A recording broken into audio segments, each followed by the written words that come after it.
Becky Lynch, welcome Hello, to the show. Good to talk to you again. Good to talk to you. Thanks for having me in studio. Of course, I'm glad you're in studio. You've been on I've seen you multiple times in the last 2 weeks because you've been on this media run that's nonstop. You just can't get enough of the champ. No one can get enough of the champ. Well, Becky Lynch is of course defending the SmackDown Women's Championship at Evolution on Sunday. But you're so bright-eyed and bushy-tailed. How long have you just been on a media run for forever? I've been enjoying the hell out of this. This is what I've asked for. Right. This is what I wanted. Right. This is what I've said. I've been overlooked. I never get the media appearances, and the champ wants to talk. The champ needs to get her voice out there. Right. Yes, and that's what I'm getting to do. So I'm very grateful for it. Good, but you say it with such intensity. Yes. There's no it's not a warm gratefulness. It's an angry gratefulness. Exactly. Yes. Because the champ had to scratch and claw to get there. Right. And everybody's loving it. Right. Everybody's loving it. Right. So I'm like, I told you so. You did. Well, told congratulations everybody. on everything. Here we are. Do you feel like I think people would make a comparison to Conor McGregor. Do you watch Conor sell fights and go this is the way to sell a fight? He runs his mouth. Running his mouth. Yeah. That's where I'm getting it. Yeah. And I run my mouth. Honestly, I think it's an Irish thing, isn't it? It's an Irish thing. It's the gift of the gab. It is. Yeah. It is. And I have a gift. You do. And I have and a it's gab. of the gab. Yes. Yes. Well, Becky, I mean, I know you thought you would be here in the sense that you start becoming a professional wrestler to one day be the champion. But we've talked about this before, but before you were a professional wrestler, you did every job imaginable under the sun. Yeah, right. That's been crazy about coming back to New York, because there's been so many pockets of my life that have been in this city, So the first time I ever came to America was to New York City. I was 7 years old. My mom took me over for Christmas. She was a flight attendant. Best Christmas of my life. Still to date, I would say. And it was just so magical. And then I was a flight attendant myself. Did you follow in Mom's footsteps? I did. You're like, Mom, can you hook me up with a gig here? So she was retiring. I had just retired from wrestling at the tender age of 19. Didn't know what I was going to do with myself. And she was handing in her resignation. She was like, well, I hand in your resume. I was like, sure, you might as well. And then lo and behold, here I was. And we would stay just up the road in the Sheraton there, right in Times Square. And so it's crazy. And then I was working in a bar on 50th between 9th and 10th called Hibernia when I was in between my first and second year of college. So just so much of my life has rotated around the city. What were you doing in the bar? Bartending? Bartending and bouncing? No, I was not bouncing. But if anybody got out of hand. When do you retire from being a flight attendant? How do you know it's time to... Because that seems like a job you could kind of do forever. Yeah. I mean, if you're into that sort of thing. Right. I didn't love it. So I was there for 2.5 years. I wanted to do different things with my life, but the job is so all-encompassing. Like with WWE, you're gone all the time. Your schedule is so demanding. And it was hard for me to take up any other hobbies. And having been so dedicated to something like wrestling before that, I knew what it was like to have a passion. And at that time, I didn't have it for anything and I needed it, Now, I wanted to try and find it, and that's why I left. So I went back to college, yeah. And that's why you started doing all kinds of jobs, just to feel like something's got a spark here. Absolutely. Right. Absolutely. And I felt like, and it's crazy because I've kept journals my whole life, right?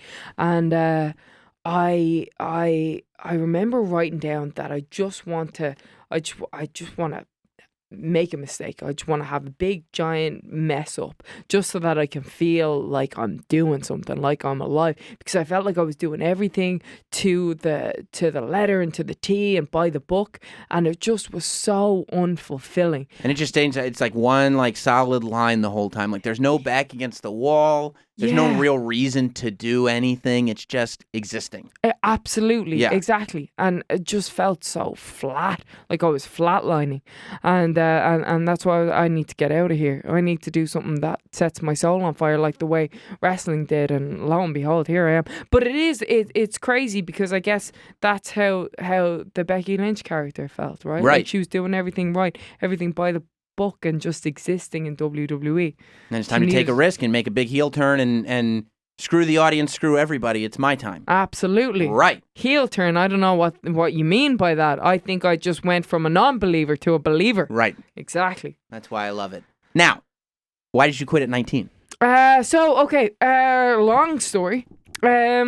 long story, but let's make it a short story. Yeah. So at the time, I became obsessed with getting into the WWE, right? As a teenager, but at the time they didn't want girls that looked like me, or so I was told, and not by any reliable source. It was another fellow independent wrestler, just another guy who also couldn't get in. Yeah, it was like, they don't want you. I couldn't get in. They don't want you. They don't like girls like you. They don't want girls like you. Yeah, is exactly what they said.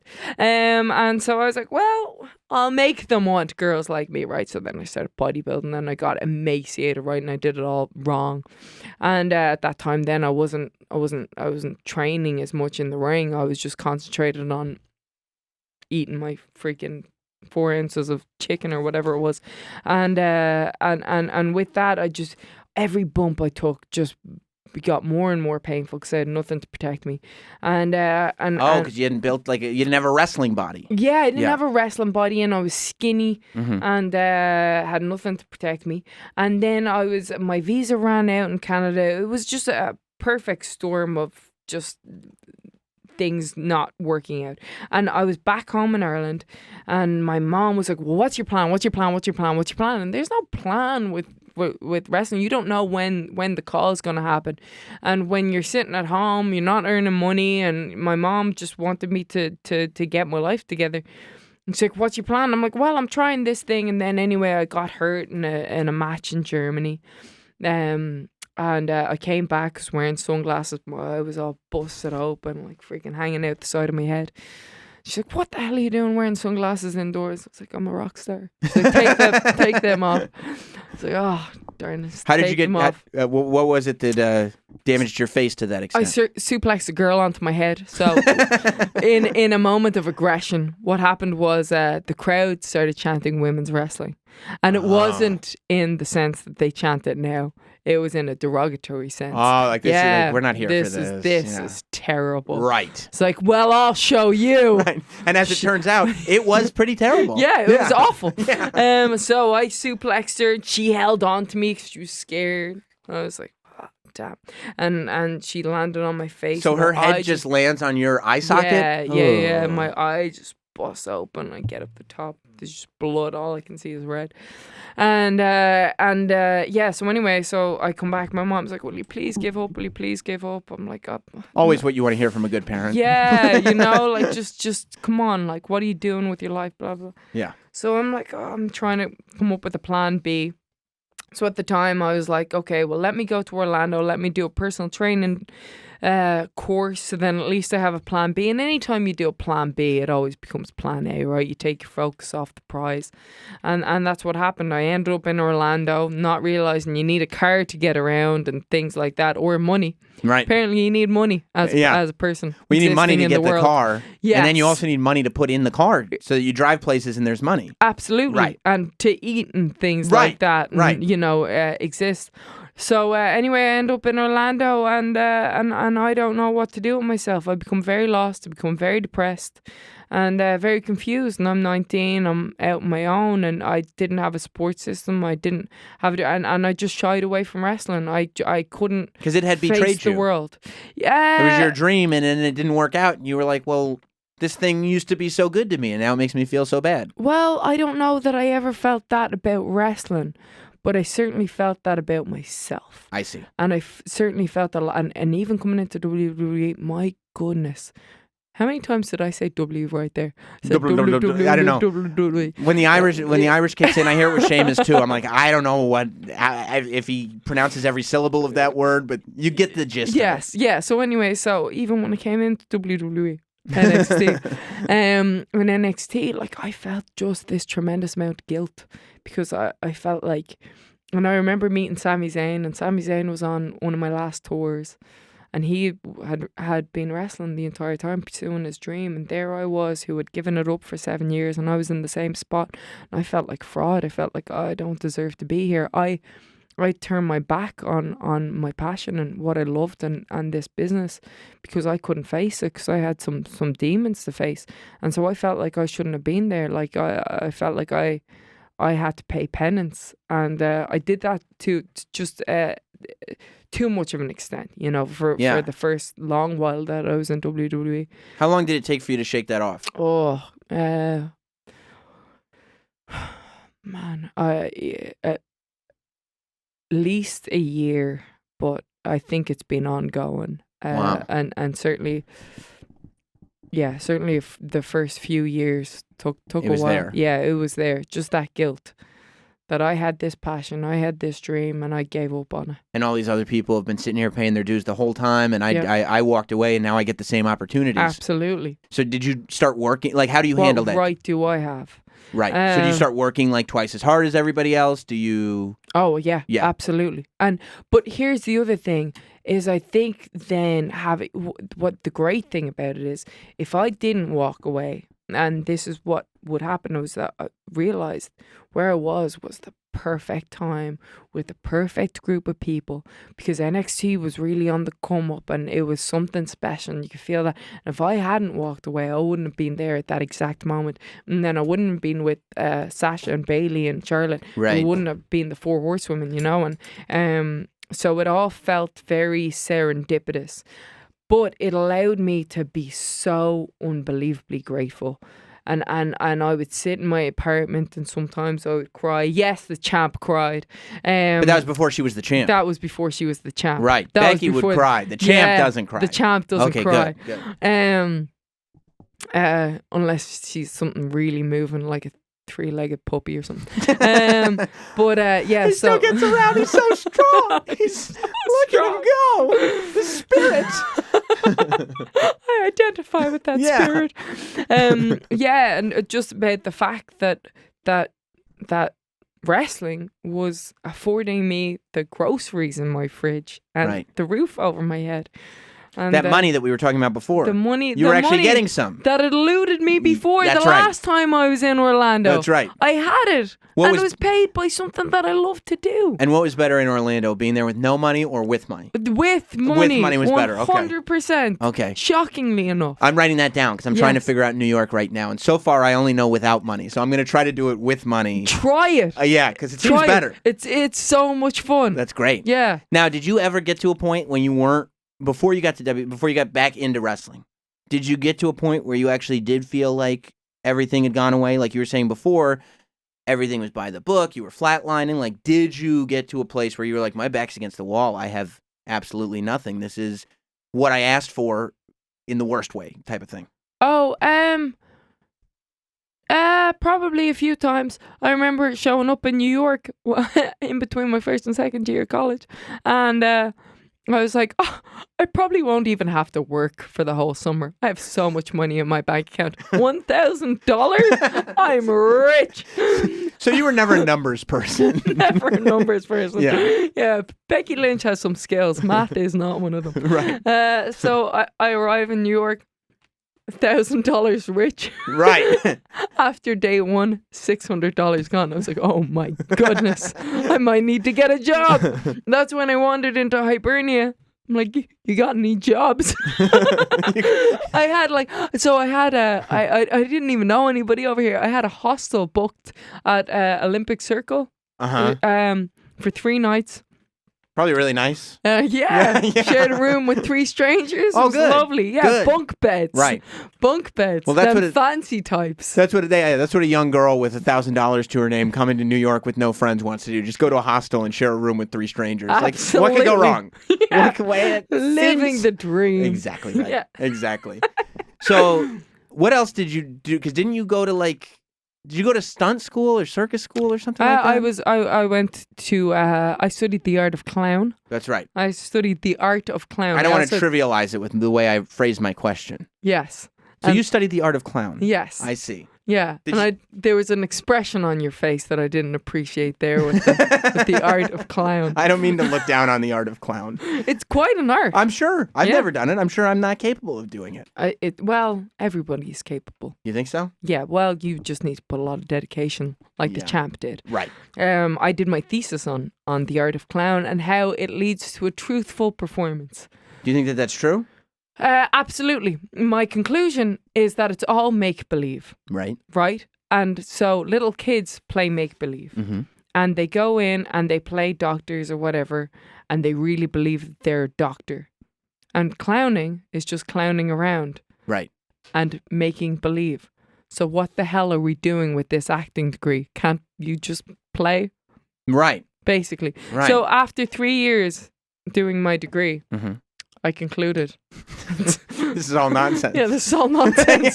What the hell? We're just playing make-believe. Let's just play make-believe. But when I feel like watching wrestling for all my life has changed the way that I look at everything. Like when I'm watching the news, I'm like, yeah, but it's all like I don't look at wrestling and go like, yeah, but they all know what's going on. Literally everything I watch, I go, yeah, they all know. I mean, they know what's going on. Like this is everybody's playing their roles here. Absolutely. Right? Completely. And I feel like it gives you a different view on life that I think is more correct than most other people who take everything so seriously. Possibly. Yeah. 100%. And do you watch movies in that way too? Like, oh, look at that. Like big baby face. Yeah. Where you're looking for the turn and like the yeah. Okay, he's getting the heat right now. Yeah, I got it. Oh, look, a hope spot. Right. Yeah. It's that 3-act structure. Yes. It never fails. Yeah. Here's the falsies. Yeah. Now, exactly. Were you looking at stuff like that when you weren't wrestling? Like, is that how you knew that's really where I need to get back to? I don't know that I was. Mm-hmm. But I also don't know that I understood the structure as much as I do now. But I always just felt like I had unfinished business, and I always wrote that I had unfinished business, and it would always pop up in my head. And Finn Balor can attest to this because I would always sit down with him. I was, I'm going to go back to wrestling. No, I'm not. I'm doing this other thing, and I love this other. But I'm going to go back to wrestling tomorrow. And so I would constantly change my mind and flip flop. And one time we were sitting down having lunch in Dublin, and he was off in Japan or whatever. He'd come back, and I was like, well, I keep thinking that I'm supposed to do this thing, and you just go back now. Yeah. Because I'm not sitting here with you in another 10 years, and you're going to be wishing that you'd gone back then, but it's going to be too late. And I did. So you went back. I went back. Did you think at any point you were going to be a clown? No, possibly not. No, I didn't think that I was going to actually work as a clown. Right. But I just appreciated the art. I see. So you really just took it to give you a foundation. A foundation. Right. Yes. Right. A helpful foundation. So many actors have used the art of clown. The art of clown. And, yeah. Now, when you were going to school for the art of clown, were there other people there that were like, no, this is what I'm going to do. I'm going to go be a clown. Yeah.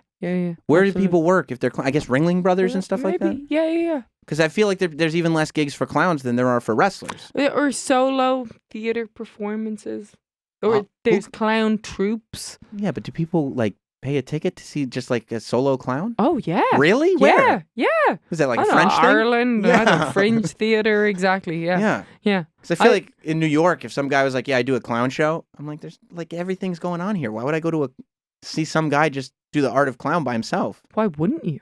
I guess I don't know enough about it. Okay, well, there you go. That's why you might want to seek it out. That's my ignorance speaking. Yes, is what that is. Yeah. No. Yeah. I have a thesis that I wrote about it. Do you want me to get you a copy? I'd love to read it sometime. I feel like I'd really start to develop an appreciation for it. I think you would. Did you save it? Like the way you said, do you save all your journals? I save all my journals. Did you save your clown thesis? I believe that, it's got to be at home somewhere. But I remember I didn't proofread it. And then when I got it back, I opened up the first page, nothing but spelling mistakes. I was like, gosh darn it. Yeah. No wonder I didn't get a first class honours. I only got a second class honours because the content was clearly great. Right, it was there. Yeah. Right. Also, the champ's a genius. Exactly. Yeah. Except with spelling and numbers. Yes, right. those things. But those are the details, and that's not as creative important. Genius. Yeah, I did I had to do a thesis about Disney movies when I was in college. You know, and I did it about the racial stereotypes that exist in these Disney movies. Oh, okay. And I wrote this whole thesis. It was like 20 pages, the whole thing. And I got an email back in the middle of summer saying, Sam, I want to give you a grade, but there's not one citation in this entire paper. Nothing is cited here. There's nothing. This isn't a research paper. Like, you just made stuff up about Disney for 20 pages. Like, that sounds incredible. This is just a theory. Right. I just started writing and went for 20 pages and handed it in. And they were like, there's no citations here. This isn't a research paper. And I was like, oh, no. I forgot to put in the citations. And I went on my computer and found the paper. And I was like, oh, my God. And just started adding citations to things. And I did great on it. But you had done the research. You just forgot to. No, I hadn't done You the hadn't, research. so you just I'd found stuff to back up what you were saying. I'd seen the movies. Okay. I knew the books where the research was in. Okay. So I just cited those books where it's in there. It's in there. Yeah. So that's what I cited. Okay, but did you have to quote things? I mean, what is she going to look through the books and find the page numbers? That's also you know what I mean? true. I like your thinking, Sam. Like let's get Brilliant. to the root of this. This is a lesson for college kids everywhere. Yeah. Yes. It's the path of least resistance is a path that I've always believed in. Exactly. Right. I like your style. And, if she's willing to email me and say, hey, there's no citations in this and not just give me an F, she's probably willing to be like, hey, I don't think your page numbers are right. And I'd go, oh, let me correct them. And I'd figure out whatever the next thing was. Does anybody do that when they're looking at stuff? Do they go, oh, well, this is an interesting theory. On page, 26 of this book, whatever. Let me go to the library, take it out. Right. Do they? No way. I mean, you're a professor. You've already got to read out 15, 20 of these giant papers. The last thing you want to do is look up all these quotes. And who would be brazen enough to just quote a book that he just saw the title of the book? Who would do that? But you. Yes. Yes. Yes, I did. Yeah. Yes. And now that I'm thinking about it, more people probably should be. They should. Because who's going to go to that effort? Right. Yeah. Exactly. Exactly. Yeah. It's like, I would do the same thing when they would ask you, I went to film school, and they would ask you like a question about a film that I didn't bother going to see. But clearly in the question, it was either like, how did the local people react when this film was made about their culture? It's one of two things. How did they react? I don't know. Oh. But well, it said I want to know. It's either okay. they reacted well because it was authentic. Yeah. Or they didn't react well because it was inauthentic. Okay. So but how do you know whether it's going to be authentic or not when you haven't seen the movie? You have to pick one. Okay. And it's either get 100% or go down in a blaze of glory. And just commit. Just either be absolutely 0 or absolutely 100. Because if you're wishy-washy, then they're going to know. But you got a 50-50 shot at being right, and then they're like, oh yeah, I clearly saw the movie. Or he just made all this up. So how often would you be right? More often than not, like I was better than 50-50. Okay. You could usually figure out in the question which direction they were going. Yeah. Yeah. And that's all you need to do. I like your style. Yeah. But it kind of reminds me that you have that option for error. When you don't understand what somebody's saying to you, and they're and you ask them to repeat it. And they say whatever, and you're like, what time is it? Whatever, and you're like, and eventually you've asked them so many times what they're saying that you just go, ha ha ha, yeah. And they go, no, what time is it? Yeah, You're like, I know, yeah, 5 or whatever. Yeah, absolutely. Yeah, absolutely. So I feel like you're in that area. Like I would do that? Yeah. Yeah, but I wouldn't. I'd do it like after the first one. Okay. I wouldn't bother going like, could you repeat that? Because I'm like, let's move on to the next thing. Like, we don't need to just dwell in this. I don't understand what you're asking. You know what I mean? Totally. Like you'd be like, what time is it? And I'd be like, haha, yeah, okay, so see you later. And that, oh, because it's time for you to leave. Time to go. Yes. Right. Oh, and you get that. You'd be like, oh, that's a pun. I like that. You know? I mean, is that a pun? I mean, metaphorically. Okay. Yeah, metaphorically it is. So Evolution is on Sunday. It's on Sunday. In Long Island? In Long Island. Right. Yeah. So anybody who's local should be going to this show if you don't already have tickets, because this is 100%. historic. You got a last woman standing match. Yep. Which I would imagine is going to be sheer brutality. Yep. And you wouldn't... For her.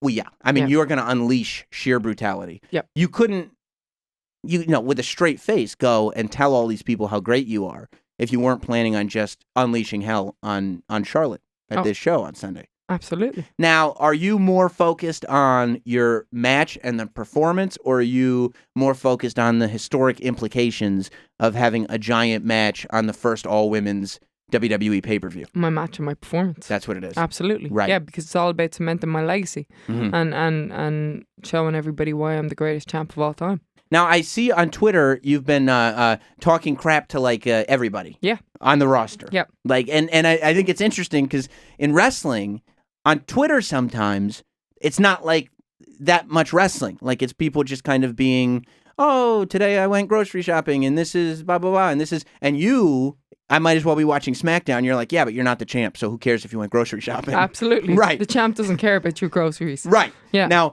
how do your coworkers react when you see them and they're like, why do you have to talk shit on Twitter? I'm just trying to live my life and you're still harassing me at home on Twitter. Why are you doing that? The champ doesn't care about that. Doesn't care. Doesn't care. No. Doesn't care about their feelings. This is business. Right. I'm here for business. Right. And I'm going to make business. Right. Yeah. You're not there to make friends. No, I'm not there to make friends. I tried that. Right. Didn't work out so well for me. No. So now what I'm going to do is pick them all off one by one, and I don't care how long it takes me. But the champ realized that in the space of maybe 1 year at the beginning, what, like 7 people turned on me? Right. Or attacked me? That seems like the problem is more you than them at that point. And that's what it seems like. But it was the only thing that was my problem was that they took advantage of my good nature. Exactly. I was too good natured. You know what they did? They mistook your kindness for weakness. Ha! What a mistake they made. That's right. Well, and they're going to pay for it. Well, now they're feeling it on Twitter every day. Absolutely. Yeah. And they're going to pay for it. They you know, are. and that's so legacy. I've already got that, right? We all know that the champ is the greatest of all time, Finished. right? That's done. That's Sorted. cemented. Yeah. So in just a couple years, you went from, oh my God, I don't know if I deserve to be here, to, hey, good news, my legacy's been cemented. Absolutely. That's amazing. Absolutely. Yeah, of course. that's Because it fantastic. was all about belief. Right. Right? And this is what It's like I was The meant Secret. to do. Yes, exactly. yes. It's The Secret. Have you read that book? Yeah, I've read It's it. wonderful. You think about a light switch. Right. And there's a light switch. You think about how does light come on? I don't know how it happens, but Right. I turn a light and there it is. It's like that Insane Clown Posse song when they pose the question, magnets, how do they work? And they surmise it's a miracle. It's a miracle. Right, yes. Absolutely. Which Yes. yeah. So and okay, have you watched there was a DVD about it. About magnets? No, The Secret. Oh yeah, no, I've seen that. You've seen the yeah, DVD. yeah. Absolutely incredible. Right. But I've also Absolutely seen the incredible. Insane Clown Posse's music video for the Magnet song And too. it was wonderful. Amazing. Okay. Amazing. Yeah. Yeah, so- Yeah, The Secret, one of my favorite books of all time. Well, yeah, because It makes people really paranoid about their thoughts. right. Because oh my Yeah. God, this isn't what I should be thinking. Ah, yeah. Although they start to lose me when they start saying things like, if you want to lose weight, all you have to do is think thin thoughts. And I'm like, I think there is a diet and exercise regimen that goes into it as well. No, you just think about it. Okay. Absolutely.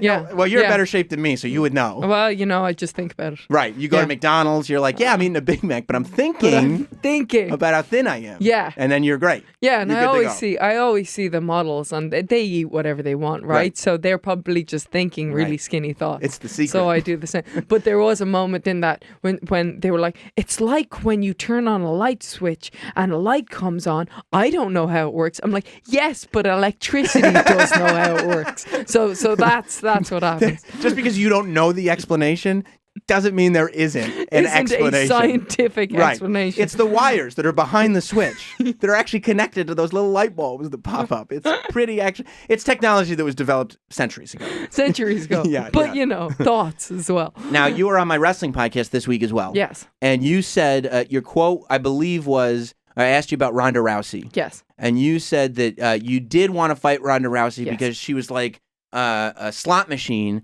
in the sense that the more you kicked her, the more money came out of it. Yes. The harder I kick her, the The more harder money you will kick, come the more money comes out. Yes. Yes. You still feel this way? Do you have any second thoughts where you're like, Ronda No. Rousey is a beast? I don't know if I want to be on a public forum saying I want to kick her until money falls out of No, her? absolutely not.